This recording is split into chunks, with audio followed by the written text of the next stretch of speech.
Hello, my name is Brendan Liu and I'm a Chilean. My Matrica number is A24B3715, and I'm here to present about the McClelland three needs theory, which was created by a person called David McClelland. David McClelland was an American psychologist known for his work on motivation and personality. He was born in 1917 and he earned a PhD in psychology from Yale University. Mostly, he spent much of his career as a professor at Harvard, and then he later moved on to Boston University. This is the history of a person who created the McClelland three needs theory. Now I want to explain about this theory, which is McClelland three needs theory. McClelland basically studied human behavior and focused on understanding what drives people to success. His research led to the development of the McClelland three needs theory, which is explained about his three needs, which is achievement, affiliation, and power. How these three needs influence people actions, especially in work and leadership. David McClelland three needs theory explained that people are motivated by three main needs. The first one is need for achievement. This is the one that drive to do things well and succeed. People with this need like challenging tasks, solving problems, and reaching goals. They want to succeed based on their own effort and skill, but not uh, determining on luck. And the second need is need for affiliation. This is the desire to build relationship and feel connected to others. People with this need value teamwork, friendships, and harmony. They want to be liked and tend to avoid conflict. And the final need is need for power. This is the urge to influence or control others. People with this need want to lead, make decisions, and have an impact in an organization or in a business. These needs influence how people behave, especially in workplaces and in leadership roles. Now, I would like to explain about my own viewpoint about the concept in today's modern context. First of all, I want to point, my first point will be that McClelland three needs theory is really great for motivating employees in today's changing workplace. As I said before, it focuses on three needs, which is achievement, affiliation, and power. Three needs. These three needs are most important as organizations face workforce shifts, new technology, and changing employee expectation. For an example, we could say that Salesforce, if you guys didn't know about the Salesforce is a top software company offering CRM. CRM means customer relationship manager tools, customer relationship management tools to help business manage sales, marketing, customer service, and so on. Salesforce keeps employee motivated by aligning with their key traits or needs. High achievers get personal goals and growth opportunities. Relationship focused staff or affiliation focused staff enjoy team connection and support, while power driven employees gain decision making roles. This strategy boosts productivity and engagement for the business. Now, I would like to explain about the second viewpoint, which is remote and hybrid work. In the age of remote and hybrid work, employees need different ways to stay motivated. Those driven by achievement need clear goals and recognition. Those motivated by affiliation need tools to build connection. And leaders and activities that empower others appeal to those driven by power. Mainly, technology plays a key role with tools like virtual collaboration platforms and AI feedback systems helping keep employees engaged and productive. For an example, we could say that manager can support remote employees by using clear metrics like sales targets and tools, even tools like Asana or Trello to track progress. Asana and Trello are popular project management tools that help business organize tasks, track progress, and collaborate effectively. And virtual activities like trivia games or coffee chats keeps teams connected, while leadership roles like managing projects or meetings engage power-driven staff. Another example I could say, which is Slack. Slack is a tool for team communication and collaboration using channels for organized chats and file sharing. It helps team it helps teams work better, especially remotely. Slack enhance teamwork by offering tools for tracking progress, chat room for team bonding, and channels for leadership. Its flexibility suits different work styles, keeping employees productive and engaged. Yeah. Now, I would like to explain about my third viewpoint, obviously, which is generational differences. Generational differences in the workplace highlight the importance of McClelland theory.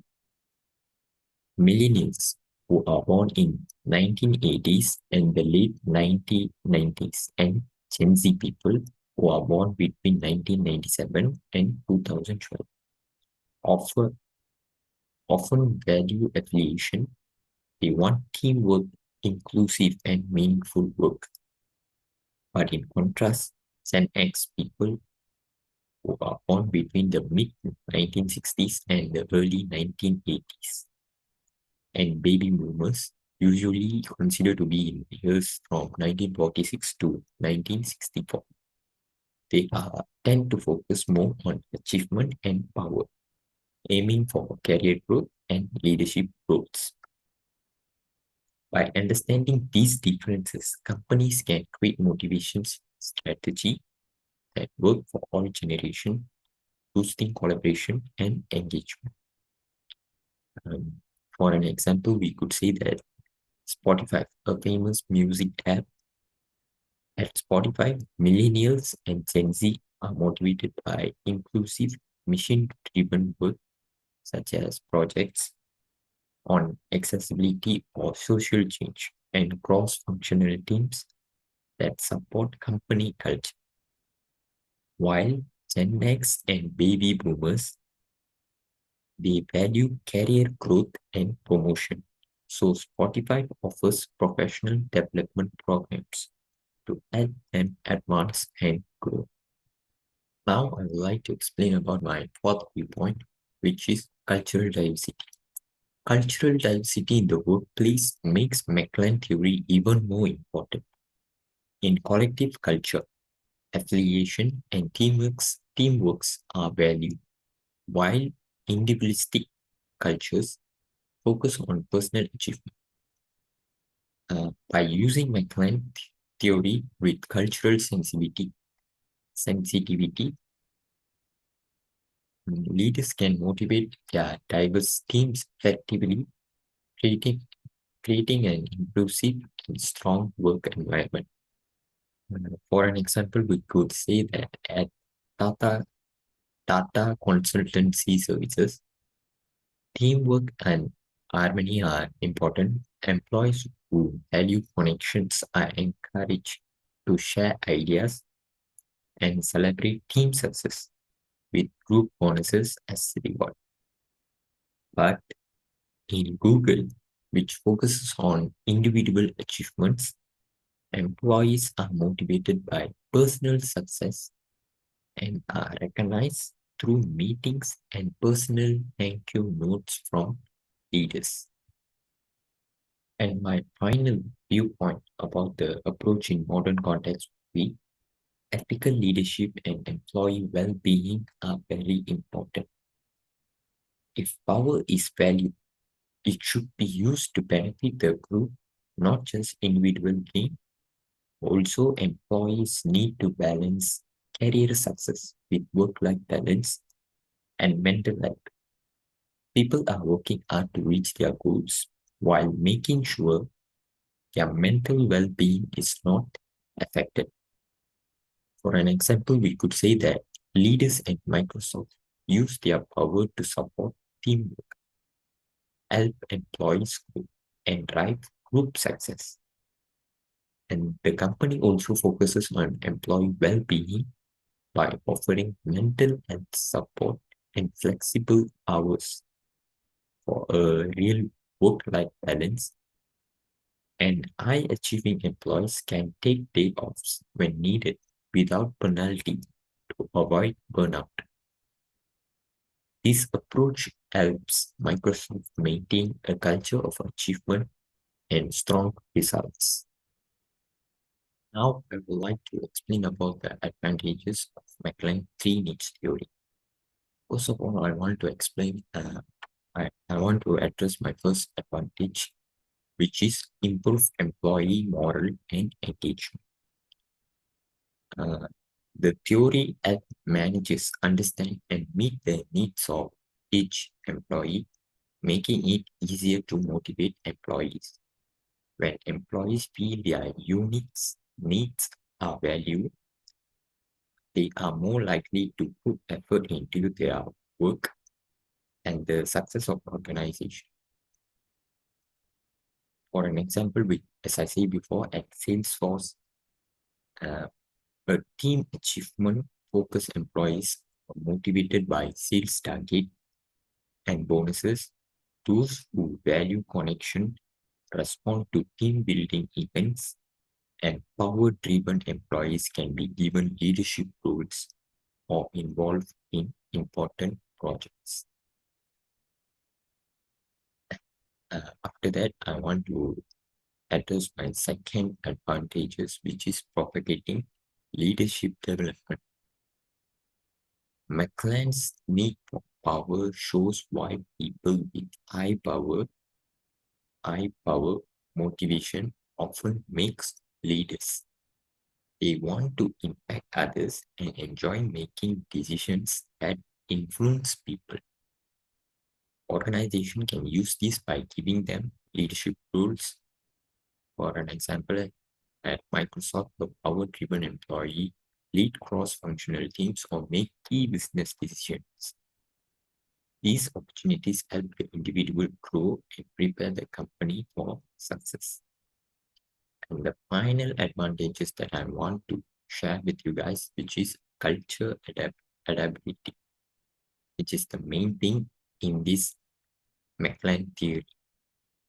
McClelland theory works across different cultures because it allows managers to adapt motivation strategy to fit culture values. For an example, as I said before, at TCS, Tata Consultancy Services, employed from collective backgrounds are motivated by relationship, but while at Google, employees from individual cultures are driven by personal achievements. By using McClelland theory, both companies can customize their concept, concept or approaches to match their employees' cultural contexts. While McClelland 3 needs theory offers valuable insight and advantages into motivation, it also has its disadvantages or drawbacks. Now I would like to explain my first disadvantages of McClelland 3 needs theory, which is ignoring external factors. McClelland theory focuses on individual needs, but doesn't take into account company culture, economic conditions, or mainly personal issues outside of work. While these factors can greatly affect a person's motivation, the theory doesn't address them. For example, an employee who is highly motivated by achievement might lose their drive due to health or family problems. Similarly, changes in the economy or company culture could impact the motivation. McClelland theory doesn't consider how the real world challenges can affect an employee work.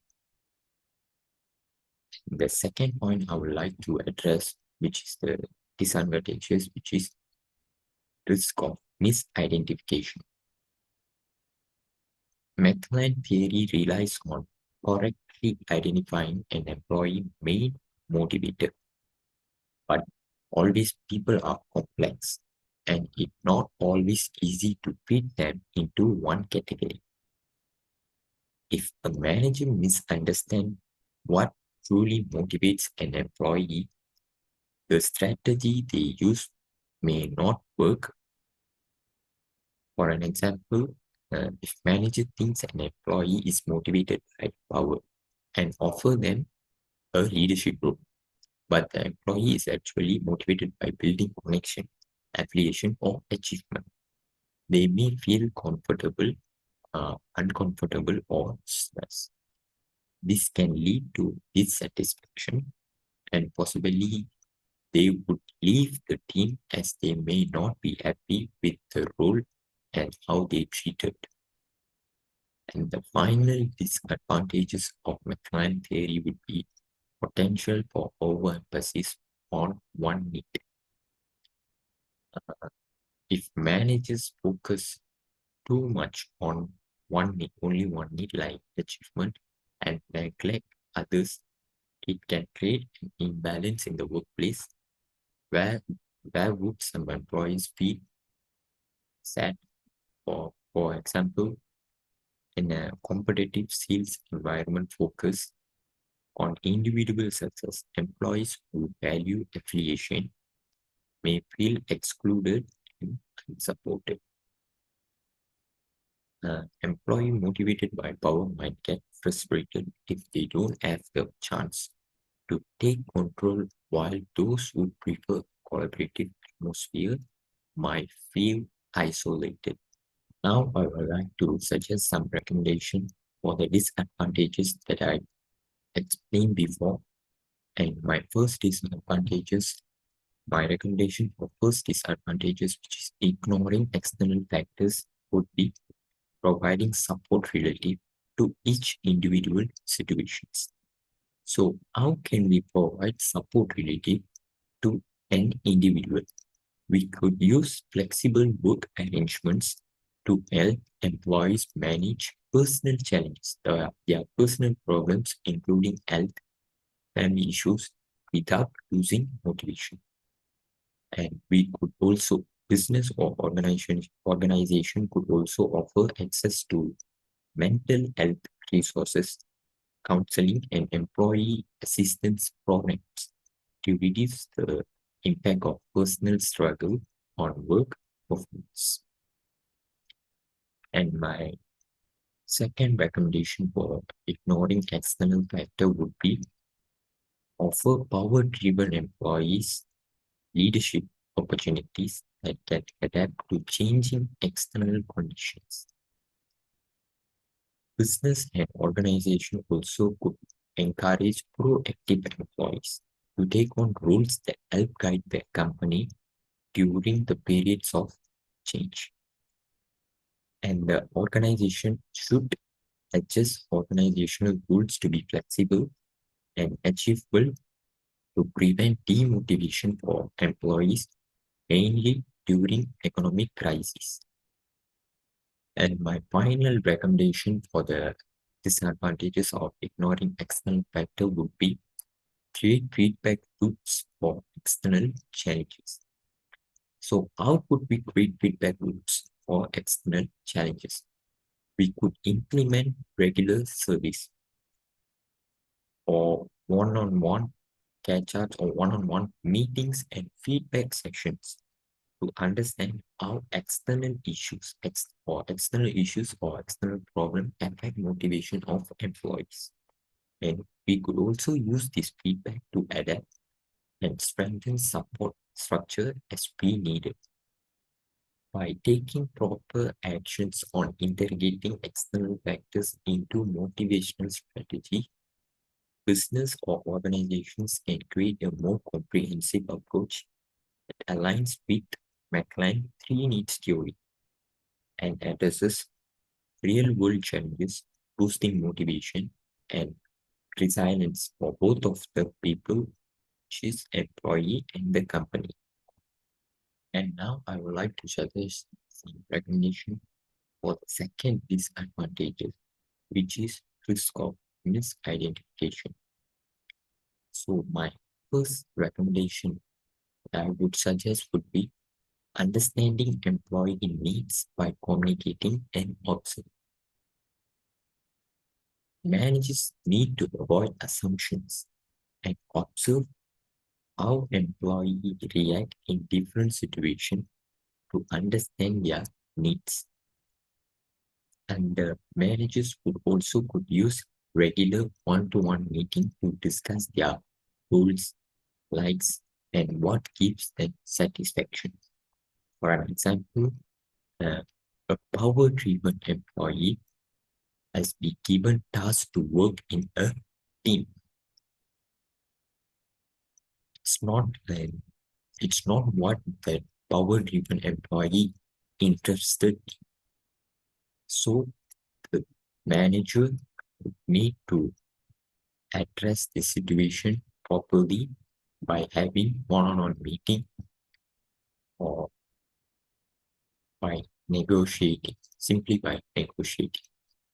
And my second recommendation or the disadvantage of risk of misidentification would be finding and testing ways to motivate employees to grow for success in the field. Gradually test motivational methods to see what works. For an example, assign team projects to those suspected to value affiliation and observe their response. And managers also entrusted to give flexible rules and only positions to test if an employee enjoys collaboration or influence. Regularly review and adjust strategy as need may change over time. Humans always changes over time. So if managers want an employees to examine their needs, it's better to give them a proper task first, and later the manager could identify whether the employee is achievement oriented, affiliation oriented, or power driven employee. And my final recommendation would be promote self assessment tools. Encouraging employees to regularly evaluate their needs and goals help avoid misidentification. Using tools like survey or reflection exercises, employee can share what support their need or skills that they want to improve. This makes it easier for the managers to understand and support them. For an example, an employee might use a survey to express interest in leadership training, allowing their manager to provide the right opportunities for growth. So encouraging employee growth means using self-assessment tools to help improve skills and create open communication. By understanding each person's needs, managers can provide support in a work environment that value personal development and recognizes everyone's contribution. I would like to suggest some recommendation to the final disadvantages, which is overemphasis on one need. And my first suggestion would be enhancing balance across teams. Managers should use McClelland three needs theory to balance different motivations, achievement, affiliation, and power in the workplace.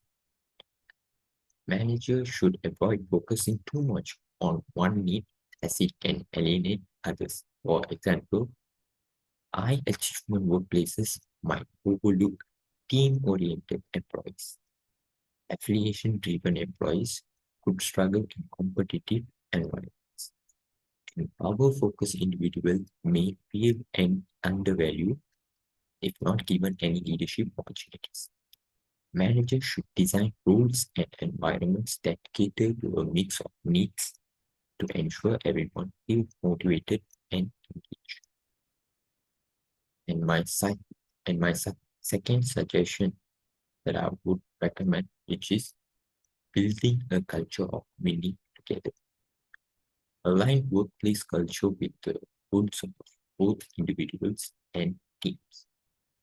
Example, team-based rewards and peer recognition for those who value relationship, which is for affiliation person, and leadership or mentoring roles for employees driven by power. Task rotation and cross-functional projects to ensure all types of motivators are considered, which is the three needs of employees are considered.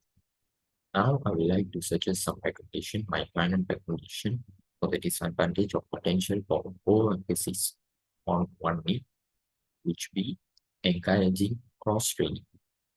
Cross-training helps employees gain new skills by working in different roles or projects.